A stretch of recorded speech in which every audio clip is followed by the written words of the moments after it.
Vyasaraja of Vyasa Thirtha, also called Vyasaraya Vyasaraja Swami, a Chandrikacharya, a Pratyarthi Gajakesari, was acclaimed as one of the three spiritual lights, a munitrayam of Dvaita Vedanta, i.e. Sri Madhvacharya, Sri Jayatirtha and Sri Vyasaraja. He was a scholar of very high order with a judicious defense of the Dvaita Vedanta against all rival schools of thought. He also brought the Haridasa cult, historically believed to be propagated by Sri Narahari Tirtha, into limelight. He belonged to the Dvaita school of Madhvacharya.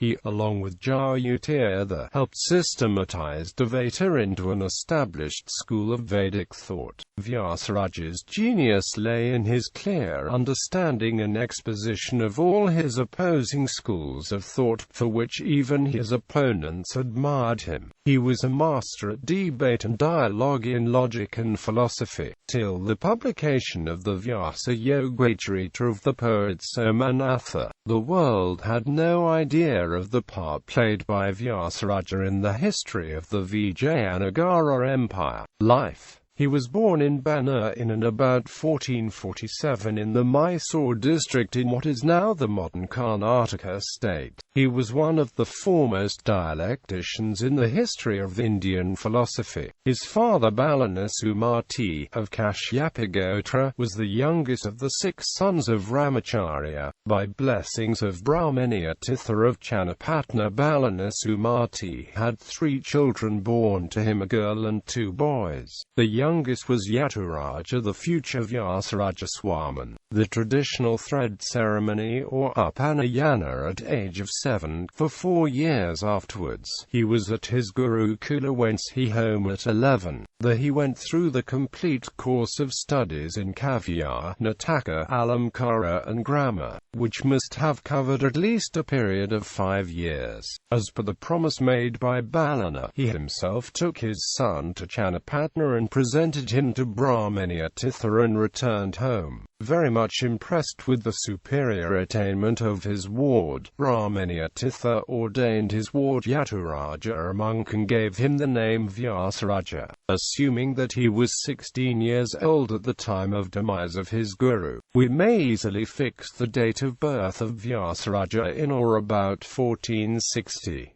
Vyasaraja did not had any time studying much under his guru Brahmaniya. He was obliged, soon after his succession to the head of the Matha, to go to Kanchi, the center of the Vedic studies in South India in those days, where he is said to have stayed for many years studying 6 systems of philosophy, under the most eminent pandits there. It was probably here that Vyasaraja acquired his deep erudition in the systems of Sankara, Ramanuja, Bhatta and others. After the completion of his studies at Kanchi, he went over to the seat of Shripadraja at Mulbagal. There he spent many years in study and meditation.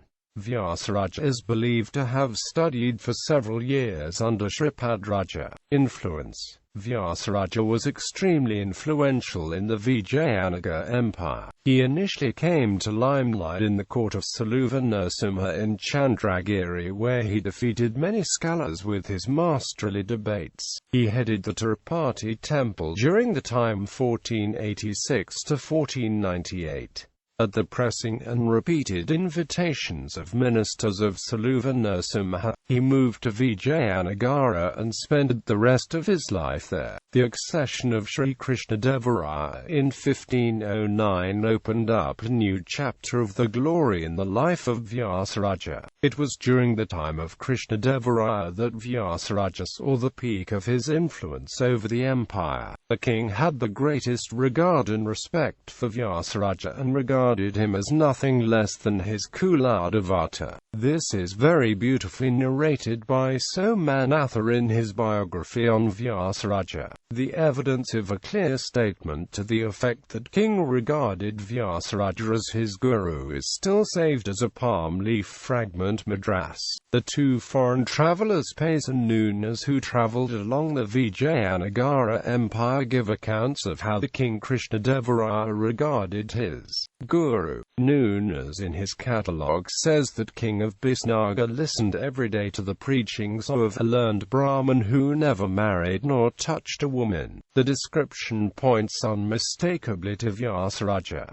None of his remarks are fully corroborated by Somanatha's biography. Somanatha writes that, before starting on his Raichur expedition, Krishnadevaraya performed a ritual ceremony, Ratnabhisheka, to his guru Vyasaraja in year 1520 and gave him many villages. Somanatha goes on to say that after the death of Krishnadevaraya in year 1530, Ashutaraya continued to honor Vyasaraja for some years. It was in Ashutaraya's reign that the image of Yogavarada Narasimha was set up by Vyasaraja in the courtyard of the Vyasa Swami temple at Hampi in 1532. 7 years later, Vyasaraja died at Vijayanagara on the 4th day of the dark fortnight of Falguna, in Vilambi, corresponding to Saturday, the 8th of March 1539. The data is given by Sri Puranadadasa in one of his songs. His mortal remains are entombed at Navabrandavana, an island on Tungabhadra River, about half a mile east of Anagondi. Vyasaraja was almost the second founder of the system of Madhva. The learned Apayadikshita is reported to have observed that the great Vyasaraja saved the melon of Madhvaism from bursting, by securing it with 3 bands in the form of his 3 great works, the Nyayam, Chandrika and Tarkatandava. There is a tradition that when the North Indian logician Parkshadara Mishra visited Mulbagal, he had spoken most appreciatively of Vyasaraja. Sri Vyasaraja was a thinker of high order. He was essentially warm-hearted and felt himself as at home on the naked peaks of intellect and in the unfathomed depths of mystic consciousness and devotion to God. The biography of Vyasaraja gives several accounts of his kind-heartedness. He was also honored by Delhi Sultan Balul Khan Lodi and Adil Shah of Bijapur with green umbrellas and other symbols of the respective kingdom. He treated Basavabhata, whom he vanquished in debate, with exemplary kindness and regards. He allowed his preachings to take the gentle course of persuasion and disliked proselytization for the sake of numbers. He did not misuse his influence with kings to make his faith a state religion. This attitude deserves to be contrasted with that of the Sri Vaishnavas, reported in the Prapanamruta. Vyasa Thirtha installed 732 Hanuman idols all over India.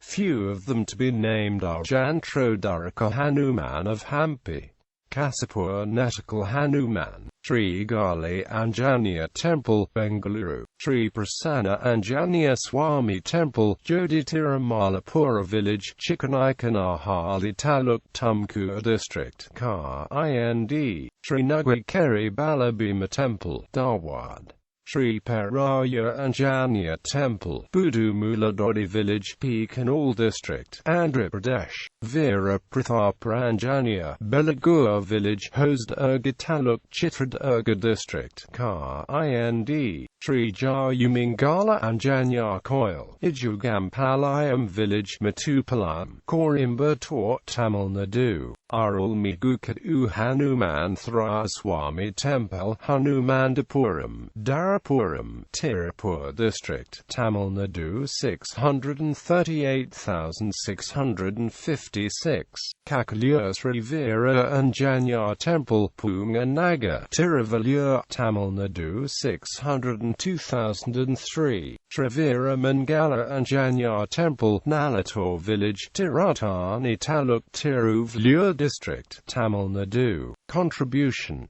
Vyasaraja was a psalmist in Kannada and had composed many beautiful songs in his mother tongue Kannada. More than even for his own compositions, his name will have to be invested with special significance as that of a person who gave to India both Purandaradasa, the father of Carnatic music, and Kanakadasa, disciples of Vyasaraya. Those who know anything about the history of great Haridasas and their literature will have no difficulty in realizing service rendered by Vyasaraja to the cause of popular religion and cultural revival. The influence of Vyasaraja was felt far beyond the limits of Karnataka, in the heart of distant Bengal. It is now fairly well known that the Bhakti movement of Chaitanya, who flourished wholly within the lifetime of Vyasaraja, owed a great deal of its inspiration to philosophy of Madhva and its exposition by Vyasaraja. If properly viewed, the influence of Vyasaraja would be seen to have brought about a glorious religious renaissance in the 16th century. Simultaneously, in the north and in the south India, there was a huge family of students to Vyasatirtha. To name a few: Haridasa, Kanikadasa, Vyasaraja Sri Narahari Tirtha, Somanatha Kavi, Govinda Wodaya. The contemporaries of Vyasaraja were Surendratirtha of Rayaramat, Tirtha of Rayaramat, Raghunatha of Uttaradimat, Raghuvarya of Uttaradimat, Sripadariharu, Brahmanya-Tirtha, Salvinasimhabhupala, Krishna-Devaraya, Chamaraja Wodaya III, Pakshadara Mishra, Ashutaraya, Somanatha Kavi. Works. His famous works include Nyayamritam. In his magnum opus, Vyasaraja has undertaken a complete vindication of the philosophical power and prestige of the realistic metaphysics of Madhva, together with a discussion of its concomitant problems. He goes through a long and arduous process of thought dissection, to show that the thesis of monism cannot be proved and that there is no philosophical justification for rejecting the reality of the world and its experiences established by all known means of proof and knowledge. Tarkatandava. In his own inimitable way, Vyasaraja has undertaken thorough and up-to-date examination of his school, the Nyaya-Vaishesika Tatparya Chandrika. This is more familiar by name Chandrika, is a discursive commentary on Jayatirtha's Tattva Prakashika and pertains to the Sutra Prasthana of the Dvaita Vedanta. Vyasaraja also became famous as Chandrikacharya as he authored the famous work Tatparya Chandrika, Mayavada Kandana Mandara Manjari, Upadi Kandana Mandara Manjari, Prapancha Mithyatvanumana Kandana Mandara Manjari, Tattva Viveka Mandara Manjari, Bedojivana. This is a short work in 275 granthas and, as the name itself suggests, is intended to resuscitate better a difference that has been sought to be stifled by monists. Satarkavilasa. Satarkavilasa is a book known to us only through cross-reference. Vyasaraja was also an inspirational and driving force behind the Haridasa Sahitya. He composed songs in Kannada like Krishna Nabagambaro and Dasara and Air Purandara Dasaraya, to name a few, with Sri Kisha as his Ankita or pen name.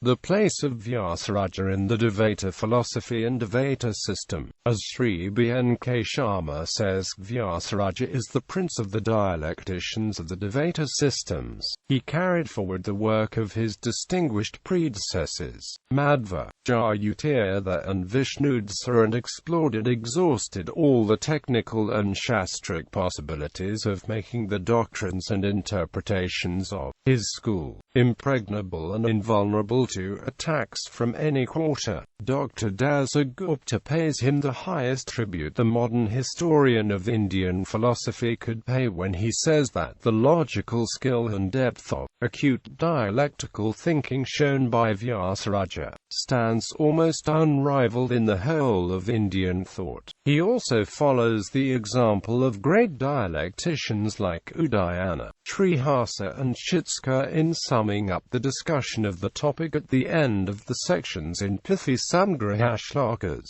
Vyasaraja has thus enlarged the scope and vision of Madhvacharya in its commentaries with the exegetical apparatus of Nyaya, Vyakarana and Mimamsa Shastras, and expanded the significance of the original texts of his school in light of the methodology. His Tatparya Chandrika is a commentary only in name. In effect, it is a scintillating critical and comparative study of the interpretation of the Brahma Sutras according to the bhashyas of the three main schools of Vedanta. Its powerful flow of arguments and breathtaking points of criticism are such as to leave the modern scholar and critic grappling with the sutras and their commentaries, dumb with astonishment at the masterly way in which Vyasaraja has successfully probed the problem of the interpretation of sutras. The tradition rightly regards him, with Madhva and Jayatirtha, as constituting the trinity of authorities on Madhva Siddhanta. He showed to the philosophical world that the system of Madhva was not just an effervescence of Puranic Hinduism, a merely revival of Bhakti Kal, but a mighty philosophical movement of thought and a well-laid metaphysical structure that could hold its own against other speculative systems in the field. For richness and depth of thought and fineness of the speculative content, the age of Vyasaraja was, thus, the most glorious epoch in the history of Dvaita school and its literature and philosophy, and has not been rivaled, either before or after him, for so much all-round distinction, progress and development. The political influence of the Madhva school also rose to its highest level under Vyasaraja. He enjoyed the closest affection and commanded the highest esteem of the great Hindu emperor of South India, Krishnadevaraya.